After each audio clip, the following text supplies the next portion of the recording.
할렐루야. 오늘 주일 예배에 오신 모든 사랑하는 성도님들을 주님의 이름으로 환영하며 축복합니다. 오늘 예배를 통하여 우리 사랑하는 모든 성도님들에게 큰 은혜가 넘치실 줄 믿습니다. 다 같이 묵상으로 기도하시면서 오늘 주일 예배를 시작하겠습니다.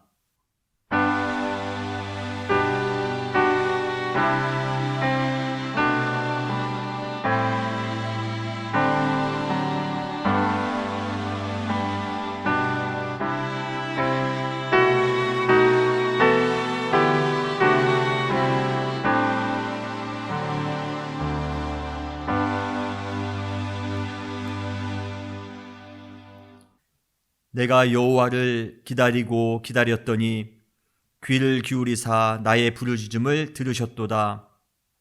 나를 기가 막힐 웅덩이와 수렁에서 끌어올리시고 내 발을 반석 위에 두사 내 걸음을 견고하게 하셨도다.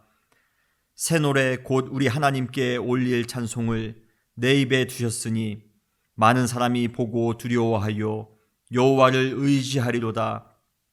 여호와를 의지하고 교만한 자와 거짓에 치우치는 자를 돌아보지 아니하는 자는 복이 있도다. 아멘. 주님 감사합니다. 오늘도 주님 앞에 나와 귀한 예배를 드릴 수 있도록 은혜 주심을 감사합니다. 오늘 예배를 통하여 하나님의 크신 은혜와 평강과 기쁨을 체험할 수 있는 아름다운 예배, 복된 예배가 될 수 있도록 축복하여 주시옵소서. 주님의 임재하심을 경험하는 예배가 되길 원합니다. 신령과 진정으로 주님께 온전히 드림받은 예배가 되어지기를 원합니다. 오늘 이 예배를 통하여 주님의 크신 은혜를 체험할 수 있는 복된 예배가 될 줄 믿사오며 사랑 많으신 예수님의 이름으로 간절히 기도했사옵나이다. 아멘. 이 시간에는 우리 다 같이 찬송가 새 찬송가 615장 크신 일을 행하신 찬송 함께 부르시겠습니다.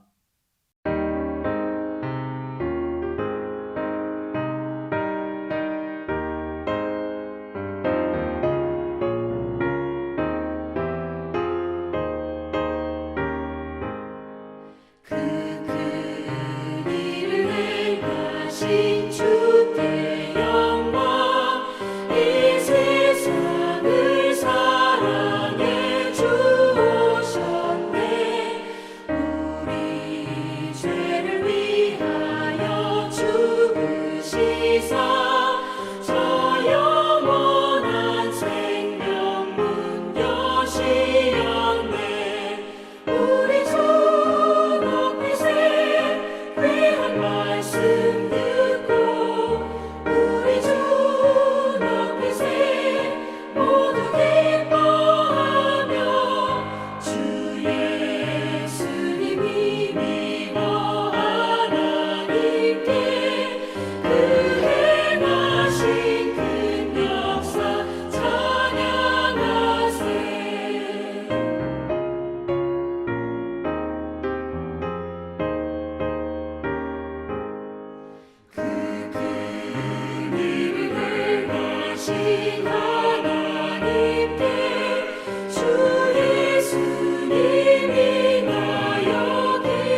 다 같이 사도신경으로 신앙 고백하시겠습니다.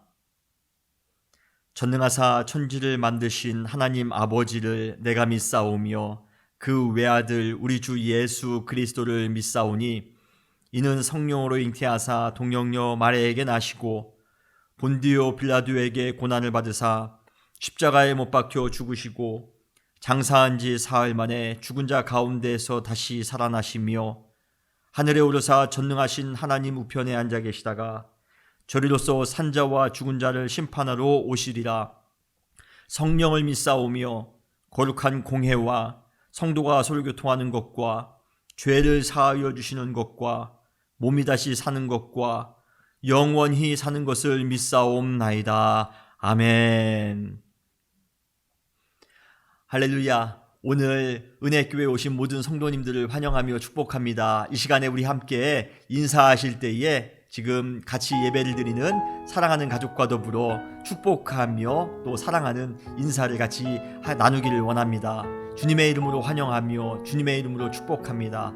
예배를 드리는 모든 가정 가운데 하나님의 크신 은혜가 넘칠 줄 믿습니다. 우리가 사랑하는 그곳에 하나님께서 함께 하심을 믿습니다. 오늘 우리 은혜교회에 사랑하는 모든 성도님들 또 가족들 주님의 이름으로 사랑하며 축복합니다.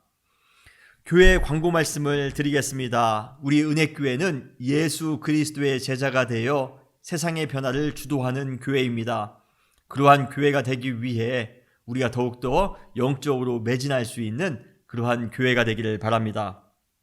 2020년도 교회 표어는 예수 그리스도를 닮아가는 교회입니다. 이제 올해가 얼마 남지 않았는데요. 마지막까지 주님을 더욱더 닮아가기 위해 노력하는 우리 모두가 되기를 바랍니다.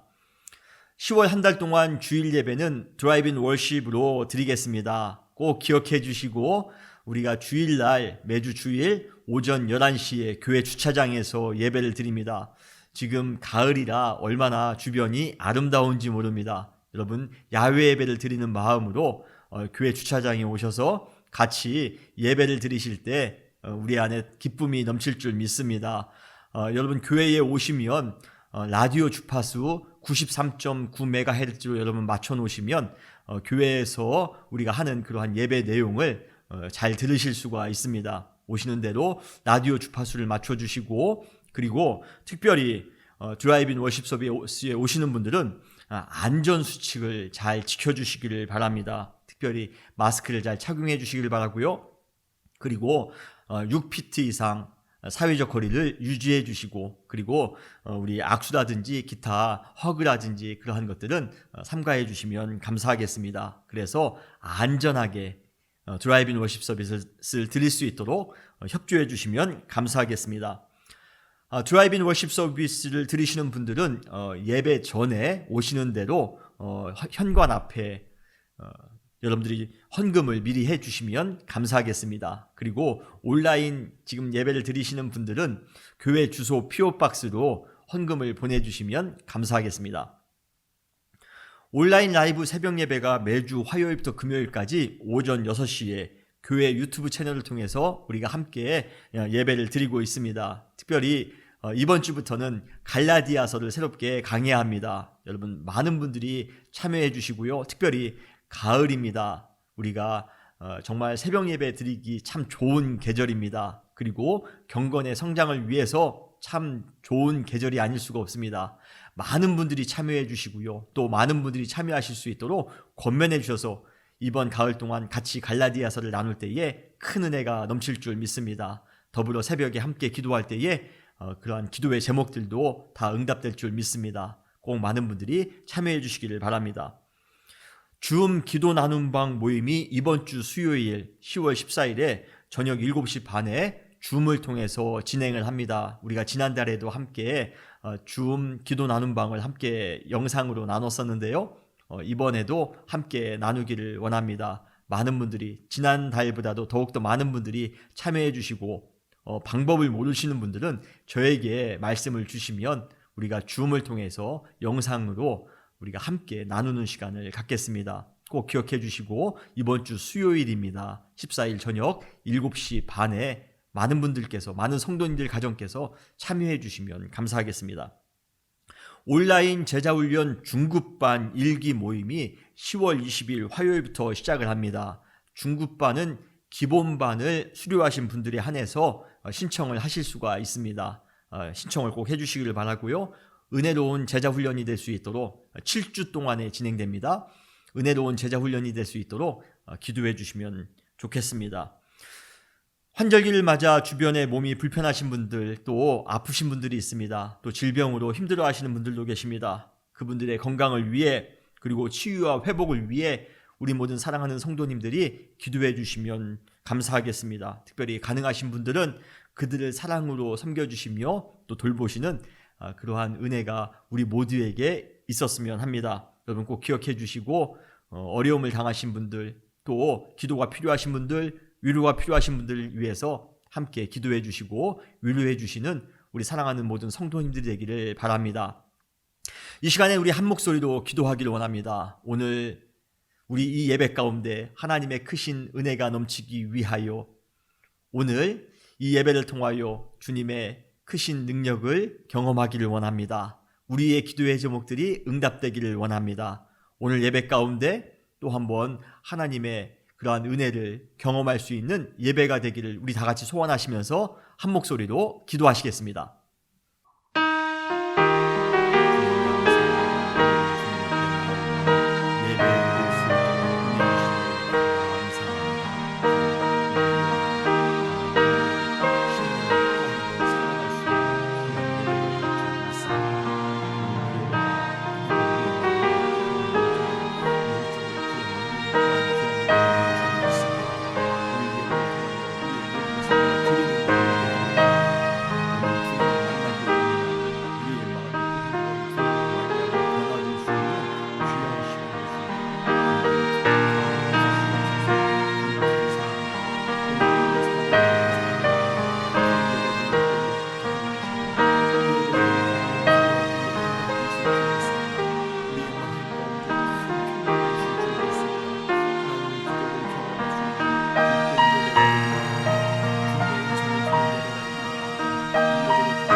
주님 감사합니다. 오늘 예배를 드리는 우리 사랑하는 모든 성도님들, 그리고 가족들을 축복하여 주시어서 하나님의 은혜 안에 거하는 귀한 삶이 될 수 있도록 축복하여 주시옵소서. 어려운 시기를 살아가지만 그래도 주님으로 말미암아 기뻐하며 감사할 수 있는 삶이 될 줄 믿습니다. 오늘 이 예배를 통하여 우리의 영적인 것이 회복되어지기를 원합니다. 주님을 귀하게 만날 수 있는 복된 예배가 될 줄 믿사오며, 사랑 많으신 예수님의 이름으로 간절히 기도했사옵나이다. 아멘.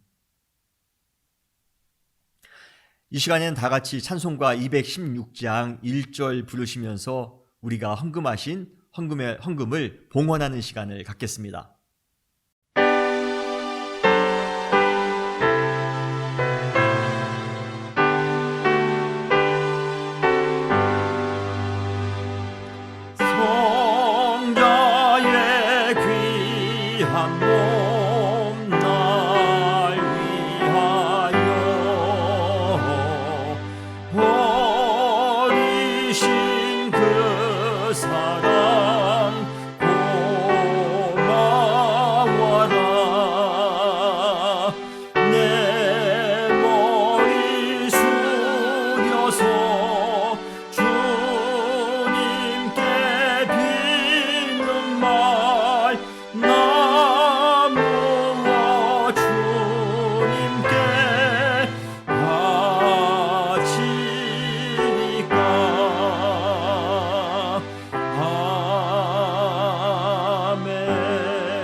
주님 감사합니다. 한 주간 동안도 주님 은혜 가운데 살 수 있도록 도와주시고 주님 앞에 나와 예배 드릴 수 있도록 은혜 주심을 감사합니다. 그 은혜가 감사하여 주님께 귀한 예물을 드립니다. 헌금을 드린 우리 사랑하는 모든 성도님들을 축복하여 주시어서 삶 가운데 하나님의 크신 은혜와 기쁨과 평강 가운데 하나님의 보호하심과 하나님의 인도하심 가운데 형통케 되어질 수 있는 귀한 삶을 살아갈 수 있도록 축복하여 주시옵소서. 어려운 시기를 살아갑니다만 주님께서 우리에게 필요한 것을 공급해 주실 줄 믿습니다. 그 안에 기뻐하며 감사하며 살아갈 수 있는, 주님 우리 안에 구원의 기쁨을 회복하며 살아갈 수 있는 우리 모든 사랑하는 성도님들 될 수 있도록 축복하여 주시옵소서. 육신적인 질병이 있습니까? 이 시간 주 예수 그리스도의 이름으로 깨끗하게 치유하실 줄 믿습니다. 주님, 우리의 사업과 우리의 직장의 문을 열어주실 줄 믿습니다. 우리 자녀들에게 지혜와 또 리더십을 주실 줄 믿습니다. 믿음 안에서 성장할 수 있는 우리 자녀들이 될 수 있도록 축복하여 주시옵소서. 주님, 우리의 모든 가정마다 하나님의 나라가 임할 줄 믿습니다. 평강 가운데 기뻐하며 살아갈 수 있는 우리 모두가 될 수 있도록 주님이여 함께하여 주시옵소서. 주님, 오늘도 귀한 말씀을 나눌 때에 이곳에 함께하여 주시고 그 말씀을 통하여 또 한번 변화된 삶을 살아갈 수 있도록 주님 우리 가운데 함께하실 줄 믿사오며 사랑 많으신 예수님의 이름으로 간절히 기도했사옵나이다. 아멘. 이 시간에는 성경 말씀을 함께 봉독하겠습니다. 오늘 함께 나눌 말씀은 시편 85편 3절로 7절 말씀입니다. 우리 이 말씀을 함께 우리가 봉독하시겠습니다. 주의 모든 분노를 거두시며 주의 진노를 돌이키셨나이다. 우리 구원의 하나님이여 우리를 돌이키시고 우리에게 향하신 주의 분노를 거두소서. 주께서 우리에게 영원히 노하시며 대대에 진노하시겠나이까. 주께서 우리를 다시 살리사 주의 백성이 주를 기뻐하도록 하지 아니하시겠나이까. 여호와여 주의 인자하심을 우리에게 보이시며 주의 구원을 우리에게 주소서. 아멘.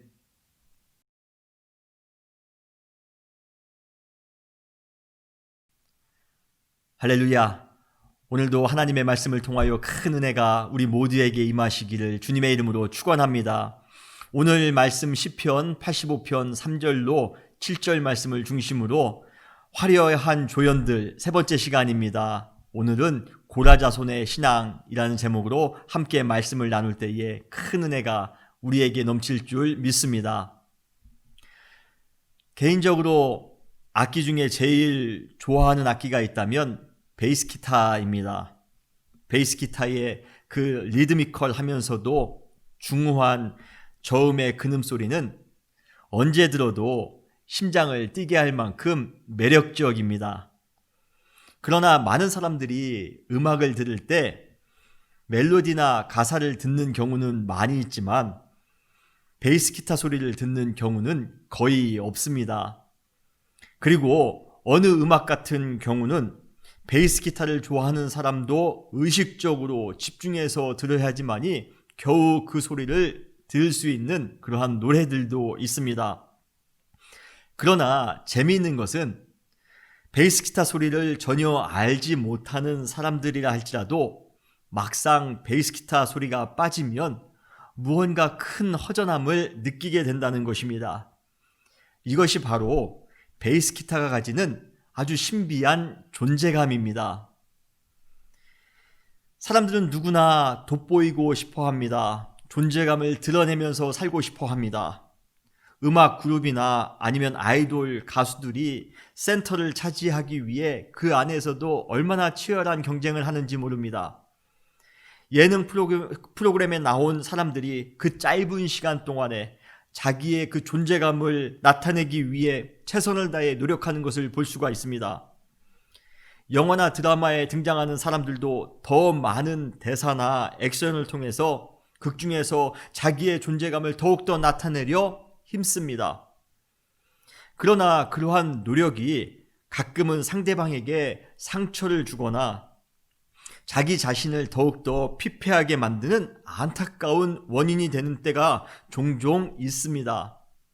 그러기에 자신을 더욱더 드러내고자 하는, 더욱더 돋보이고자 하는 그 이면에는 우리가 아주 주의해야 할 독배 또한 있음을 우리는 명심해야 됩니다.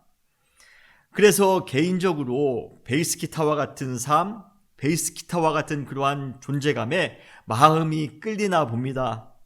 어느 음악이든 베이스 기타가 돋보이려고 하는 순간 그 음악은 망가집니다. 베이스 기타는 그 사실을 잘 알고 있기에 자기가 튀려고 하는 것보다는 음악의 제일 아랫부분에서 모든 음들을 받쳐주고 포용해주는 역할만 조용히 감당합니다.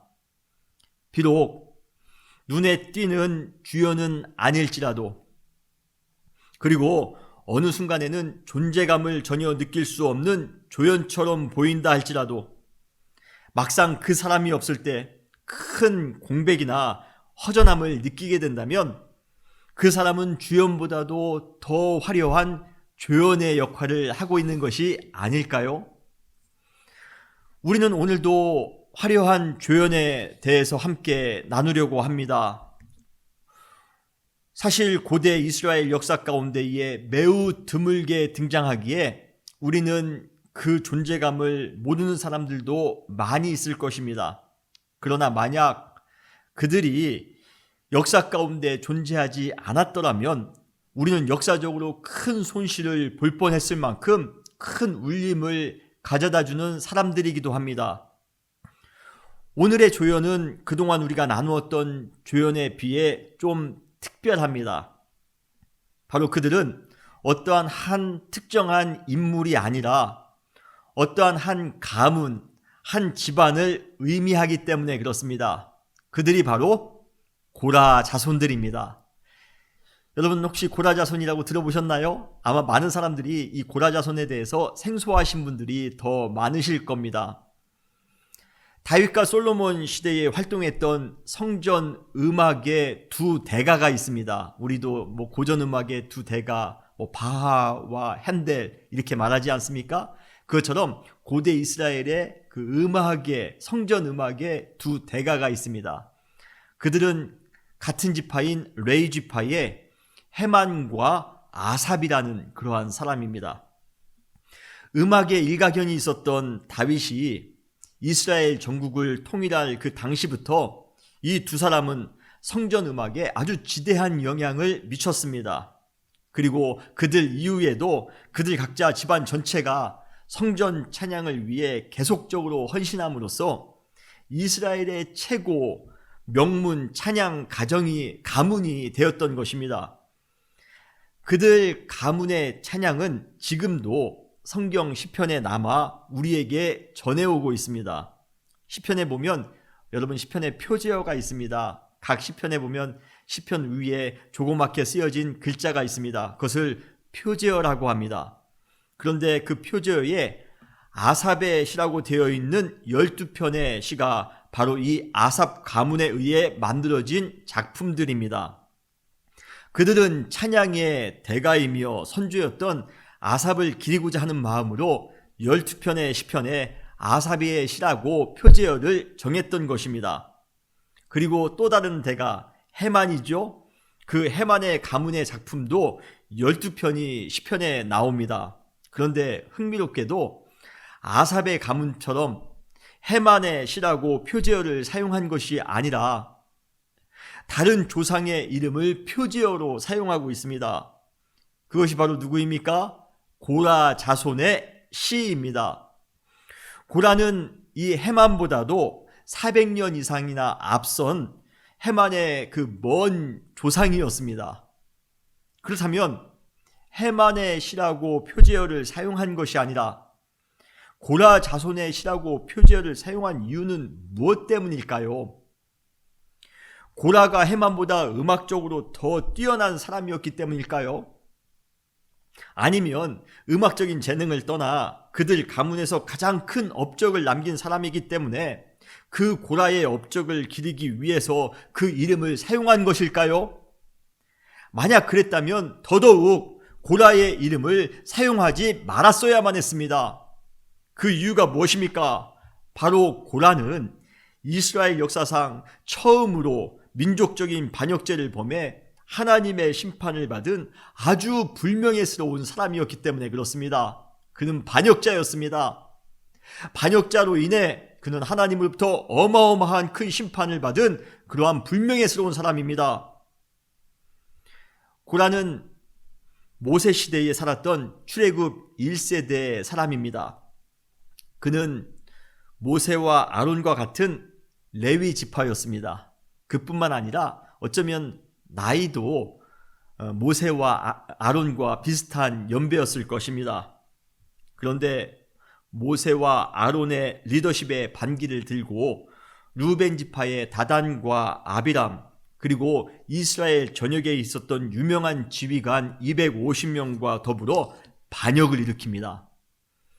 그러나 이 반역 사건은 오래가지 못하고 곧 하나님의 심판으로 인해 처참하게 종결됩니다. 그 내용이 민수기 16장에 나옵니다. 특별히 민수기 16장 32절로 33절에 보면 땅이 그 입을 열어 그들과 그들의 집과 고라에게 속한 모든 사람과 그들의 재물을 삼키매 그들과 그의 모든 재산이 산채로 수월에 빠지며 땅이 그 위에 덮이니 그들이 회중 중에서 망하니라 라고 말씀하십니다. 정말 무서운 죄의 결말이 아닐 수가 없습니다. 사실 출애굽 이후 그 짧은 광야 여정 동안에 전국에서 유명한 그러한 지휘관들 250명을 포섭했던 것을 보면 나름 고라도 뛰어난 리더십과 능력을 가진 사람이었던 것은 분명합니다. 그러한 그가 그 능력으로 모세와 아론을 도와 헌신했다라면 이스라엘 역사에 크게 남을 만한 지도자가 될 수 있었을 것입니다. 그러나 그는 지나친 명예욕에 휩싸여 자기뿐만 아니라 자신의 모든 가족에게도 씻을 수 없는 오점을 남기게 되었습니다. 사실 고대 사회에서 반역죄는 모든 가족이 몰살될 수 있을 만큼 심각한 중죄입니다. 우리나라도 과거 조선시대에 모반 대역죄를 범한 사람은 그 3족을 멸한다라는 그러한 말이 있습니다. 역사적으로 그것이 정말 진행이 됐는지는 모르겠지만 그렇게 무서운 것이 모반 대역죄입니다. 반역죄입니다. 그런데 정말 다행히도 고라의 가족들은 고라의 반역죄에도 불구하고 큰 화를 입지 않고 목숨을 부지할 수 있었습니다. 민수기 26장 9절로 11절에 보면 이러한 구절이 있습니다. 고라의 무리에 들어가서 모세와 아론을 거슬러 여호와께 반역할 때에 땅이 그 입을 벌려서 그 무리와 고라를 삼킴에 그들이 죽었고 당시에 불이 250명을 삼켜 징표가 되게 하였으나 고라의 아들들은 죽지 아니하였더라 라고 말씀하십니다. 고라는 그 큰 죄에 대한 심판을 받았지만 고라의 자식들, 고라의 아들들은 죽지 않았다라고 성경에 말씀하고 있습니다. 가끔 저는 이 구절을 읽으면서 한번 상상해 보았습니다. 고라의 반역 사건 이후 그 살아남은 가족들은 무슨 생각을 하며 살았을까?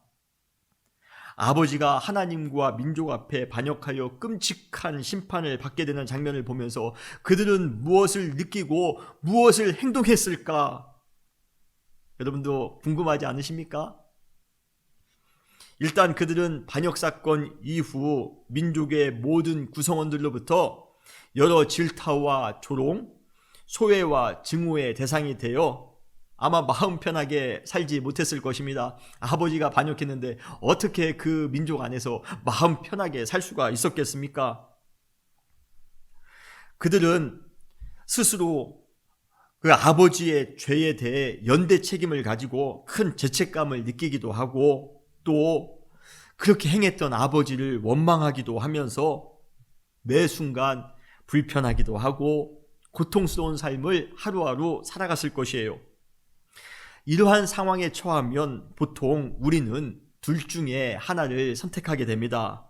최악을 택하여 완전히 망가진 인생을 살든지 아니면 최선을 택하여 하나님 앞과 민족 앞에 진 빚을 갚으며 살아가는 것입니다. 그러나 인간은 죄인이에요. 아주 불완전한 존재입니다. 연약한 존재입니다. 그래서 이러한 부정적인 상황 속에서 그것을 딛고 일어나 최선을 선택하며 살아가기보다는 오히려 자포자기하는 마음으로 부모를 탓하며 상황을 탓하며 환경을 탓하며 최악을 선택하는 경우가 훨씬 많습니다. 우리는 이러한 식으로 그 집안은 콩가루 집안이 되어가는 것입니다. 만약에 고라 자손들이 그때 최악을 선택했다면, 아버지를 탓하면서 민족을 탓하면서 그들이 최악의 것을 선택했더라면 아마 역사에서 그들의 흔적은 좌치도 없이 사라졌을 것입니다. 그리고 저주의 집안으로 소문났을 것이에요. 그래, 아버지가 반역하더니 그 집안이 정말 콩가루 집안이 되었구나. 사람들로부터 비난의 가정이 되었을 것입니다. 계속해서 역사에는 오점으로만 남았을 것입니다. 그러나 그들은 반역자의 집안이라는 그 엄청난 사회적인 편견과 소외, 그리고 그들 안에 있었던 그 눌려왔던 죄책감과 고통을 신앙과 은혜로 이겨내었습니다. 할렐루야. 후대에 고라 자손들이 쓴 시편 85편에 보면 고라의 자손들이 반역자의 집안이라는 그러한 오명을 어떻게 신앙으로 극복했는지를 알 수 있는 내용이 나옵니다. 오늘 본문이죠. 제가 다시 한번 읽어보겠습니다. 시편 85편 3절로 7절 말씀입니다. 주의 모든 분노를 거두시며 주의 진노를 돌이키셨나이다. 우리 구원의 하나님이여, 우리를 돌이키시고 우리에게 향하신 주의 분노를 거두소서. 주께서 우리에게 영원히 노하시면 대대에 진노하시겠나이까? 주께서 우리를 다시 살리사 주의 백성이 주를 기뻐하도록 하지 아니하시겠나이까? 여호와여, 주의 인자하심으로 우리에게 보이시며 주의 구원을 우리에게 주소서. 이 구절에 보면 주의 분노, 주의 진노라는 표현이 여러 번 반복하여 사용되어지고 있습니다. 정말 하나님 앞에 반역한 그 반역의 가정으로서 진노와 같은, 하나님의 분노를 받는 것 같은 그러한 삶을 살았을 것입니다. 사실 고라의 반역과 더불어 고라 가문은 끝난 것이나 마찬가지였습니다. 그러나 그들은 주님께서 자신의 가문을 다시 한번 살리시어 주님의 기쁨이 되는 삶을 살아갈 수 있도록 기회를 주셨다는 것, 다시 한번 기회를 주셨다는 것을 깨닫게 되었습니다. 그래서 그들은 6절에서 이렇게 믿음의 고백을 합니다. 주께서 우리를 다시 살리사, 죽을 수밖에 없었는데요. 그 반란의 가족으로 우리는 이제는 이 민족에서 살 수 없을 만큼 우리는 절망하며 낙심하며 살 수밖에 없었는데요. 주님께서 우리를 다시 살리셨답니다. 그래서 주의 백성이 주를 기뻐하도록 하지 아니하시겠나이까? 비록 반역자의 집안이었고 하나님을 분노케 한 집안이었지만 하나님께서는 레위 지파였던 고라의 집안으로부터 하나님을 섬길 수 있는 그러한 모든 기회마저도 빼앗으신 것이 아니라 다시 한번 기회를 주셔서 주님을 기쁘시게 하는 삶을 살아갈 수 있도록 은혜를 주셨다라고 고백하고 있는 것이에요. 그 은혜가 얼마나 감사한지 그들은 그 이후로 자신들을 구원해 주신 주님의 그 인자하심을 매 순간마다 바라보면서 살았던 것입니다. 사랑하는 성도 여러분, 우리는 어떻습니까? 고라와 그 집안만 탓할 수 있을까요? 우리의 조상 중에도 하나님을 배반한 사람이 있습니다. 그 사람이 누구입니까? 바로 아담입니다. 아담이 하나님께 범죄한 이후 우리 모든 인류 역시 하나님을 반역한 자손으로 엄청난 죄책감과 죄성을 가지고 어딘지 모르게 불편해하면서 소외된 삶을 지금까지 살아왔습니다. 개인적으로 저는 고라의 아들들의 그 마음을 묵상하면서 그들과 제가 오버랩 되는 듯한 느낌을 가졌습니다. 고라 자손이 가지고 있었던 그 마음이 또한 우리의 마음이겠구나 하는 생각입니다. 그래서 우리는 어떻게 할까요? 아담 때문에 우리의 인생이 망가졌으니 최악을 선택하며 살아가야 될까요? 더욱더 죄악 가운데 살아가야 될까요? 더욱더 자포자기하면서 살아가야 될까요? 누구를 원망하면서 미워하면서 살아가야 될까요? 내 욕심만 채우면서 살아가야 될까요? 아닙니다. 우리도 최악을 선택해서는 안 됩니다. 고라의 자손들은 하나님을 분노케 하는, 하나님의 분노를 유발하는 자의 자식들이었지만 그래도 하나님께서 사랑으로 그들을 다시 살리사 그들이 레위 지파로서 하나님을 기쁘시게 하는 삶을 또 한 번 살아갈 수 있도록 다시 한번 기회를 주셨습니다. 마찬가지로 우리도 주님의 분노를 유발하는 그러한 삶을 살았습니다. 그러한 자손의 삶을 살았습니다. 그래도 주님께서 우리에게 또 한 번 인자하심을 베푸십니다. 우리에게 사랑을 베푸십니다. 우리도 주님을 기쁘시게 하는 삶을 또 한 번 살아갈 수 있도록 다시 한번 기회를 주시며 우리를 구원해 주심을 믿으시길 바랍니다. 주님이 우리를 구원해 주셨는데요, 주님의 인자하심으로 말미암아, 주님의 사랑하심으로 말미암아 우리가 또 한 번 구원받은 백성이 됐는데요, 주님이 우리에게 또 한 번 기회를 주셨는데요, 그 기회를 가지고 주님을 섬기며 주님을 위해서 충성하며 봉사하며 살아가야 되지 않을까요?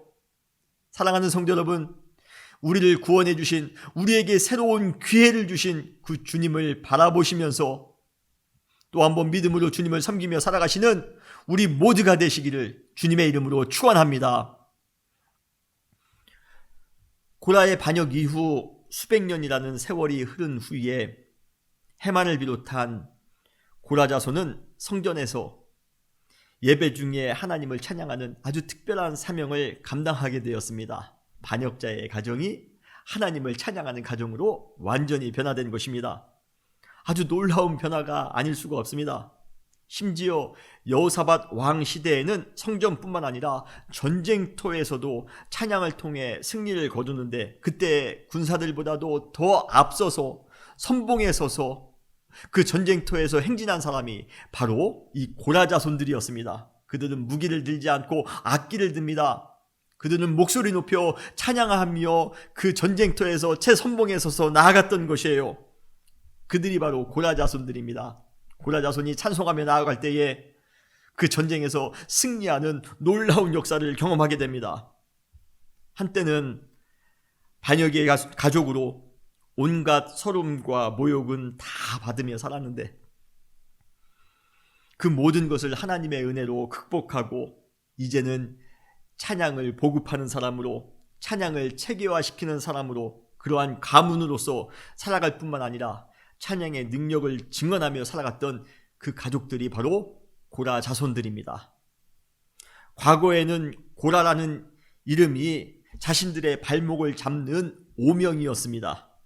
어쩌면 그 이름을 듣는 것만으로도 아주 지긋지긋했습니다. 저 사람이 고라 자손이래, 그 반역자의 가족들 얼마나 지긋지긋했겠습니까, 그 이름이. 그러나 이제는 자신들의 가문을 대표하는 이름으로 고라라는 이름을 사용하고 있습니다. 이것은 무엇을 의미합니까?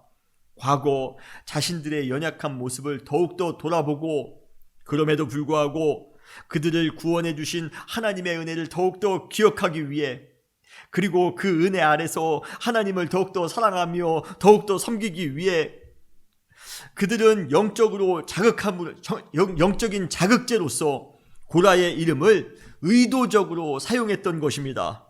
결국 고라라는 그러한 이름이 과거에는 아픔을 주었지만 이제는 자신을 돌아볼 수 있는, 그리고 하나님의 은혜를 기억하도록 해주는 이름이 되었던 것입니다.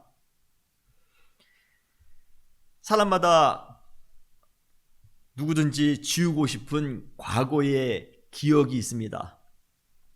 부모님이나 선생님에게 거짓말을 한 이후에 들통나 혼났던 그러한 사소한 기억에서부터 물에 빠져 죽을 뻔했던, 아니면 자동차 사고로 목숨을 잃을 뻔했던 그러한 아찔했던 기억과 산에서 길을 잃어 헤매면서 두려워했던 기억, 가정폭력으로 인해 집에 들어가는 것이 지옥 같았던 그러한 기억, 안 좋은 질병으로 인해 오랜 시간 힘들었던 고통의 기억, 사랑하는 사람과 헤어질 수밖에 없었던 그러한 가슴 아픈 기억들.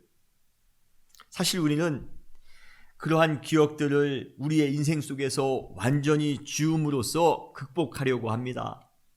물론 단기적으로 부정적인 기억을 지우며 살아가는 것이 도움이 될 수는 있습니다.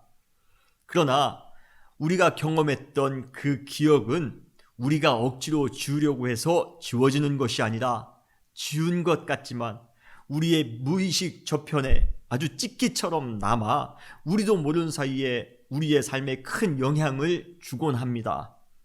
사랑하는 성도 여러분, 지우고 싶은 기억을 신앙으로 새롭게 해석해 우리의 삶의 새로운 에너지로 활용해 보는 그러한 삶을 살아가는 것은 어떨까요?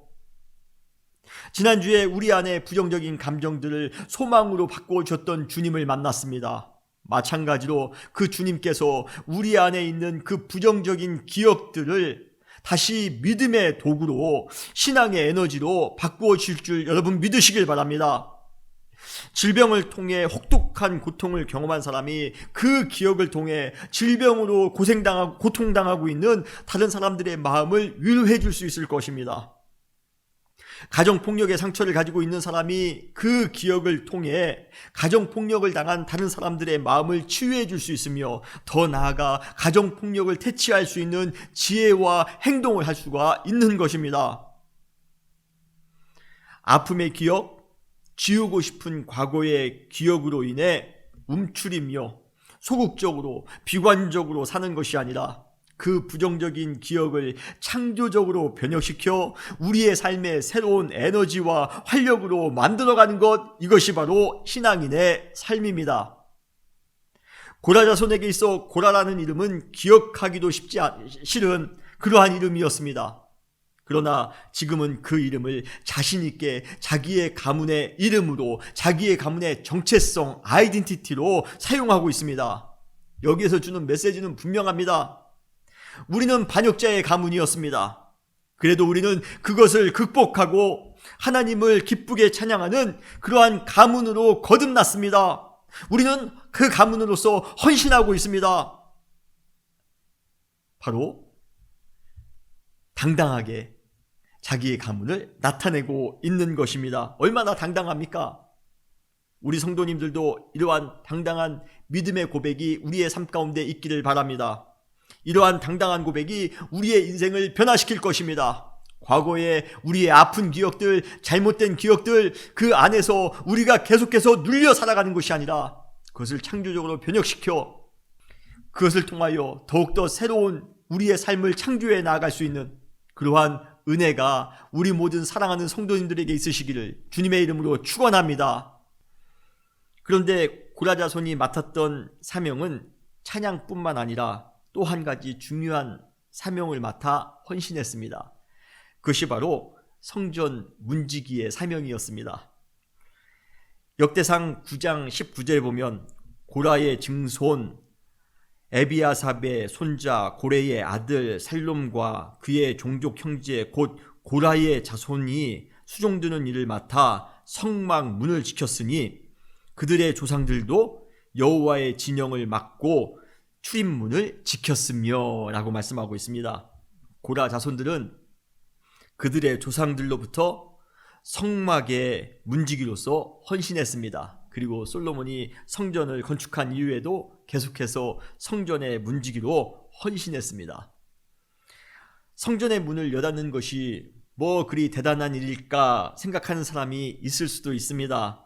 그리고 실제로 다른 성전 일에 비해 크게 빛나는 업무는 아닐 수 있습니다. 그러나 그 당시 이 고라 자손들, 성전 문지기들은 비록 성전의 일들 중에 가장 작은 업무라 할지라도 하나님의 임재의 장소인 성전의 입구부터 우리가 지키고 보호한다라는 그러한 큰 자부심을 가지고 성전 문지기의 사명을 감당했다고 합니다. 그래서 고라 자손의 시인 시편 84편에 보면 10절에서 그들은 이렇게 고백하고 있습니다. 주의 궁전에서의 한 날이 다른 곳에서의 첫날보다 나은즉 악인의 장막에서 사는 것보다 내 하나님의 성전 문지기로 있는 것이 좋사오니. 아무리 화려하고 아무리 좋은 곳이라 할지라도 그곳이 하나님을 섬길 수 없는 곳, 거룩하지 못한 곳, 세속의 유혹과 시험으로 가득한 곳이라면 그곳에서 첫날을 사는 것보다도 다른 사람들이 보기에 별것 아닌 것처럼 보입니다. 하찮게 생각해도 좋습니다. 단 하루라도 좋사오니 주님의 성전에서 문지기로서 그 사명을 감당하며 살아가는 것이 너무 좋습니다 라고 지금 고라 자손들은 고백하고 있는 것입니다. 여러분, 사람이 가장 행복할 때는 사명의 자리에서 그 사명을 감당하며 살아갈 때입니다. 오지에서 선교하시는 분들을 보면 우리는 인간적인 마음으로 그분들이 참 열악한 환경에서 힘들고 어렵게 사역하시는구나, 그들이 정말 행복할까 생각할지 모르지만 여러분, 전혀 그렇지 않습니다.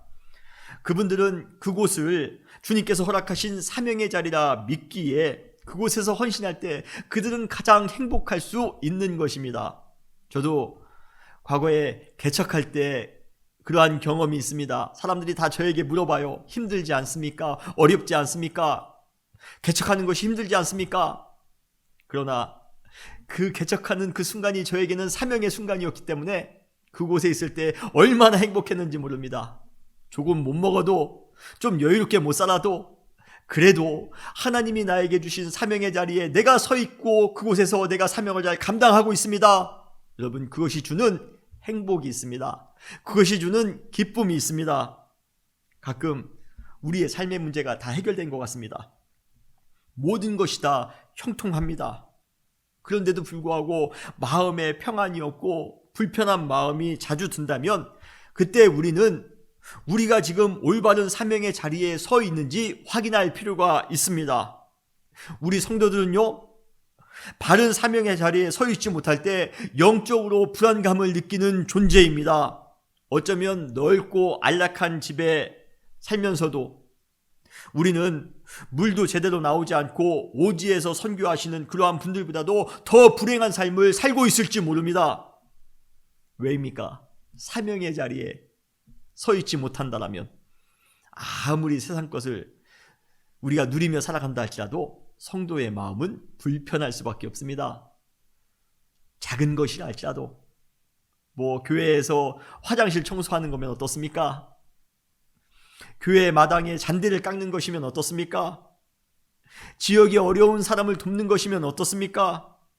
주님께서 우리에게 주시는 사명의 자리를 발견하시고 그곳에서 믿음으로 그 사명을 감당하며 살아갈 때 우리는 가장 행복한 삶을 살 수 있음을 여러분 믿으시길 바랍니다. 세상에 아무리 좋은 곳에서 여러 날을 보내는 것보다 좋은 휴양지에서 휴가를 보내는 것보다도 주님의 성전의 문지기로 단 하루라도 헌신하며 사는 것이 좋습니다 라는 그러한 고라 자손의 고백이 또한 우리의 고백이 되시기를 주님의 이름으로 축원합니다. 고라 자손은 반역의 자손이었습니다. 그들은 조연은커녕 이스라엘 역사에서 영원히 퇴출될 뻔했습니다. 그러나 그들은 하나님의 사랑으로 인해 극적으로 회복하면서 성전에서 예배 찬양을 담당하는 아주 은혜로운 가문으로 새롭게 변화되었습니다. 그리고 고라 자손들은 성전의 문지기로서 비록 작은 성전의 업무라 할지라도 사명을 가지고 최선을 다해 그 일을 감당함으로써 영적인 자부심을 가지며 살아갈 수 있었습니다. 비록 크게 눈에 띄는 일을 한 것은 아니지만 이스라엘 역사 가운데 잔잔하게 그들이 해야 할 일을 믿음으로 실천함으로써 진정한 조연의 역할을 고라 자손은 감당할 수 있었던 것입니다. 사랑하는 성도 여러분, 우리 역시 고라 자손의 신앙을 본받아 과거의 기억에서 벗어나 새로운 에너지로 우리가 믿음으로 살아가시기를 바랍니다. 조그만한 것이라 할지라도 여러분 사명의 자리에 바로 서시고 그 사명을 감당하며 살아갈 때에 우리 안에 행복이 넘치는 줄 믿습니다. 여러분, 고라 자손과 같이 우리가 믿음으로 살아갈 때 화려한 교연의 삶, 아니 그 이상의 영적 주연의 삶을 살아갈 수 있음을 믿습니다. 그러한 삶을 살아가시는 우리 모든 사랑하는 성도님들 되시기를 주님의 이름으로 축원합니다. 다시 기도하시겠습니다. 주님 감사합니다. 오늘 고라 자손의 삶을 통하여 우리의 신앙을 돌아볼 수 있도록 도와주심을 감사합니다. 반역자의 집안이었지만 이제는 하나님을 찬양하는 집안으로 변화되었습니다. 주님, 우리가 과거에 하나님으로부터 진노의 대상으로, 하나님으로부터 분노의 대상으로 살아갔을지 모르지만 이제는 우리가 예수 그리스도의 은혜로 말미암아 우리에게 또 한 번 기회가 주어졌습니다.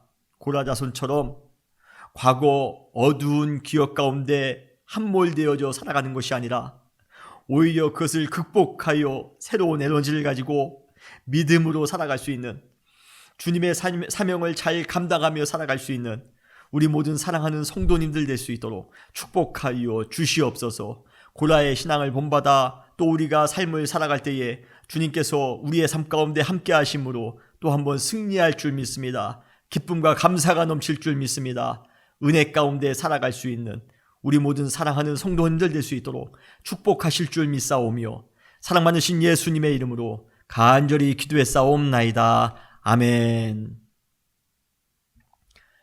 다 같이 우리가 복음성가 사슴이 시냇물을 찾기에 갈급함 같이 우리 다 같이 찬송 부르시면서 이후에 축도로 예배를 마치겠습니다. 오늘 이 찬송은 고라 자손이 지은 시 42편을 찬송으로 만든 시입니다. 그들의 신앙 고백을 생각하시면서 함께 찬양하시며 오늘 예배를 마치겠습니다.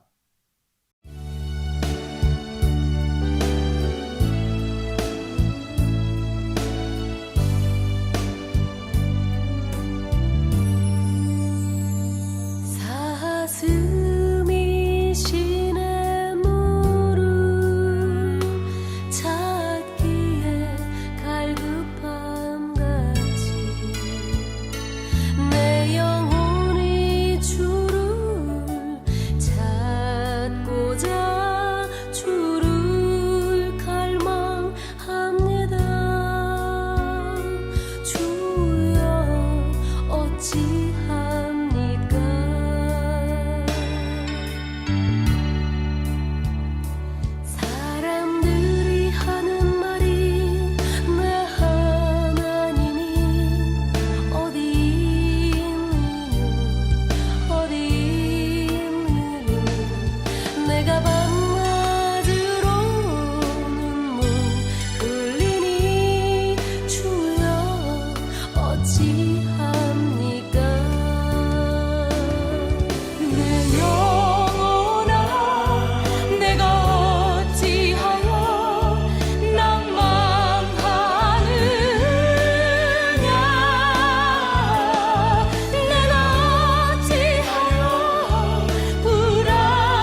이제는 우리 주 예수 그리스도의 은혜와 하나님 아버지의 무한하신 사랑하심과 성령님의 감화 감동 충만하시는 총이 주님, 고라자손처럼 우리도 믿음의 삶을 살아가길 원합니다. 마음에 다짐하는 우리 사랑하는 모든 성도님들 머리머리 위에 지금부터 영원토록 함께 하시기를 간절히 축원하옵나이다. 아멘.